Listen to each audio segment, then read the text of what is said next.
Henry Ford Mening hayotim.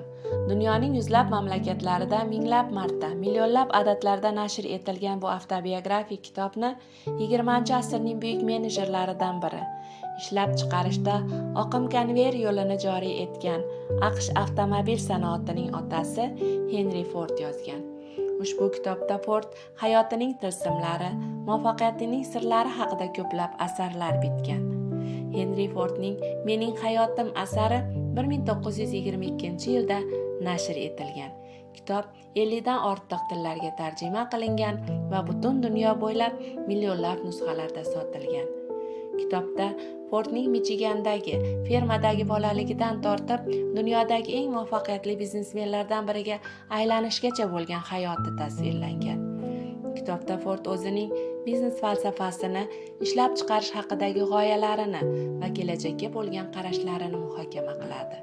Shuningdek, u turli mavzularda, jumladan mehnat boshqaruvi va avtomobil kelajagi haqida o'z fikrlarini berib o'tadi. Henry Ford bu kitobda qanday ish boshlagani, qanday qilib biznesga kirgani, muvaffaqiyatli va nihoyatda boy biznesmen bo'lish uchun qanday strategiyalar qo'llagani va qanday qilib uzoq muddatli kompaniya qurgani haqida ma'lumotlar berib o'tgan. Ushbu kitobda siz boshqalarning belgilangan tamoyillaridan foydalangan holda muvaffaqiyatga erishish uchun nima qilish mumkinligini bilib olasiz.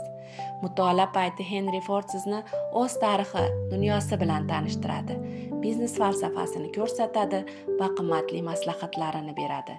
Kitobda Ford o'z bolaligi, ilk izlanishlari, yuzlab xatolari va nihoyat Ford Motor kompaniyasini yaratish jarayonini hikoya qiladi.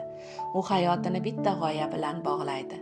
Mashina hamma uchun, har bir uy uchun avtomobil.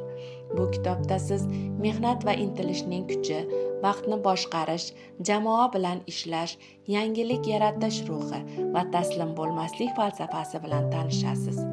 Muvaffaqiyat kuchga emas, iroda va qat'iyatga bog'liq. Henry Ford buni bizga isbotlab ketgan. Dunyo avtomobil tarixini o'zgartirgan inson Henry Ford va uning Mening hayotim kitobi muvaffaqiyat sari intilgan har bir inson uchun qo'llanma, motivatsiya va hayot sabog'idir. Dunyoni o'zgartirgan insonlar ko'p, biroq uning nomi tarixda alohida o'rin tutadi.